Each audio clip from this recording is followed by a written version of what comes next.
On the evening of August 14, 2025, a mother's frantic 911 call shattered the quiet of Yucaipa, California. She claimed she had been assaulted while changing her infant's diaper in a parking lot, and when she came to, her 7-month-old baby, Emmanuel Haro, was gone. What followed was one of the most urgent multi-county searches in recent memory. Helicopters circled overhead. Canine units scoured the desert brush. Volunteers lit candles and whispered prayers into the night.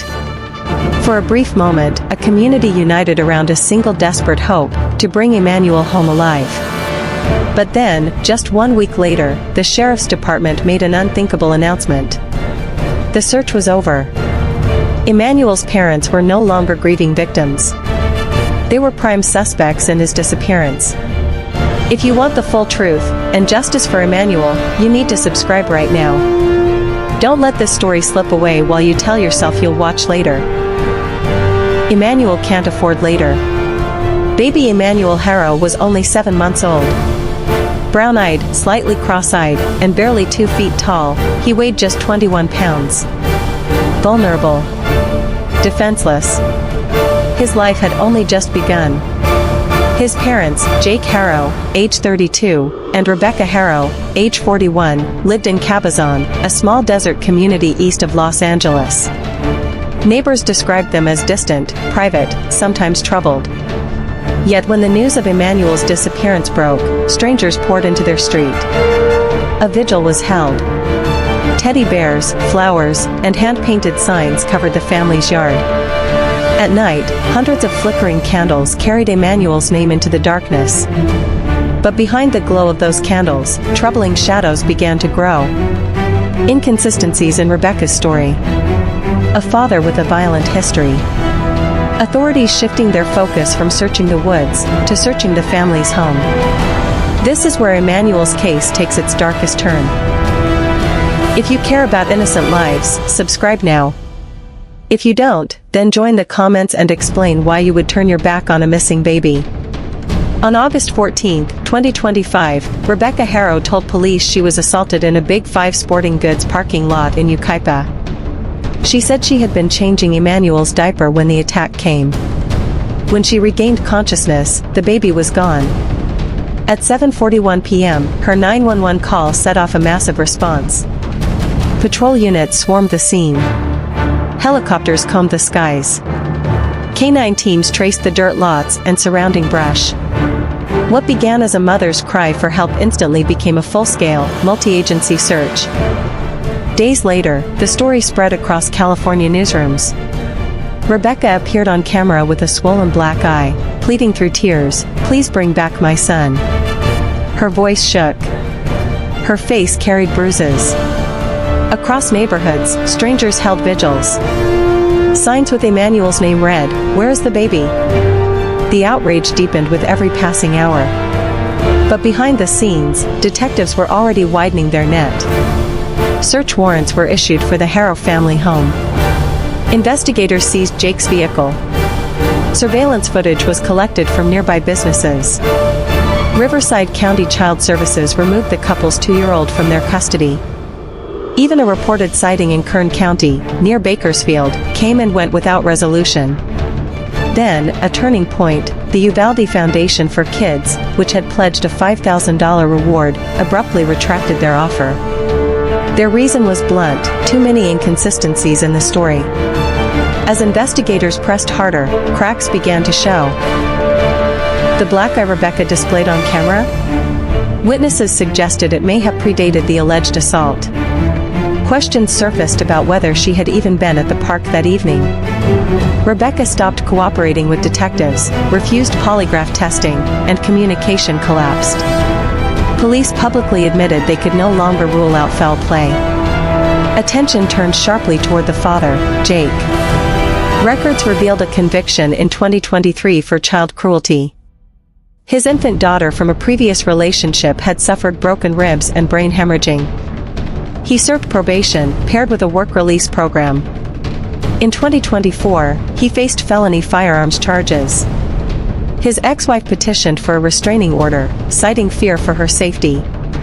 With this history, whispers grew louder. What kind of parent hides behind repeated violence? At this point, the search for a missing child was no longer the mission. Detectives had shifted focus. Emmanuel's parents were no longer just grieving, they were suspects. The hunt had transformed into a homicide investigation. Yet Emmanuel's tiny body had not been found. Time is ticking. Subscribe now, or risk missing every disturbing detail that follows. If you won't, then leave a comment and explain why you don't care about justice for Emmanuel. On August 22nd, the case reached its breaking point. Both parents, Jake and Rebecca Haro, were arrested on suspicion of murder.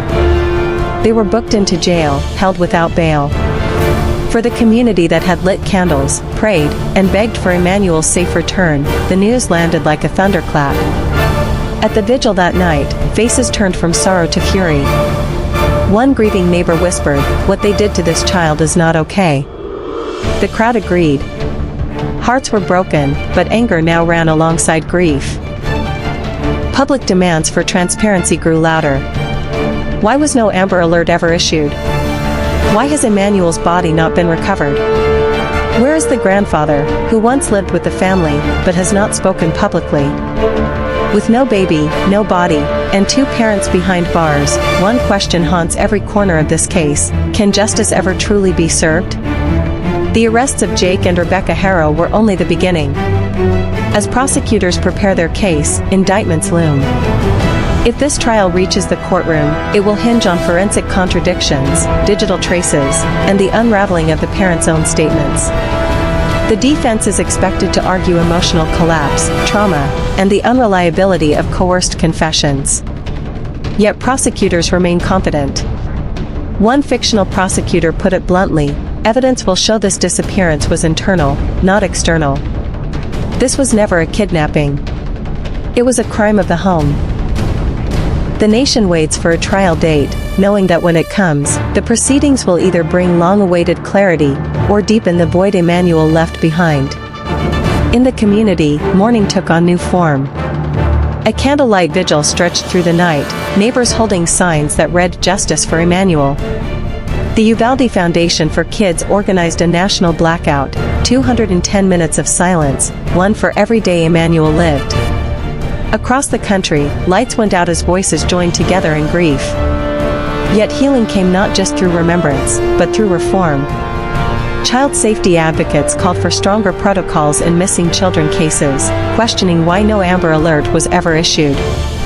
Lawmakers began to revisit the standards of emergency response, determined that Emmanuel's name would not be attached only to tragedy, but also to change.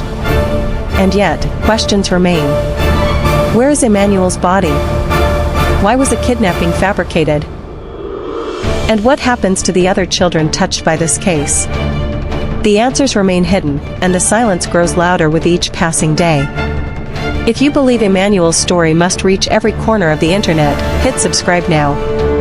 If you refuse, explain why in the comments below. Because silence only helps tragedy fade. But Emmanuel's story cannot fade. His life was fragile, just 210 days long. Trust failed him. Protection failed him. And yet his story carries a weight far greater than the time he was given.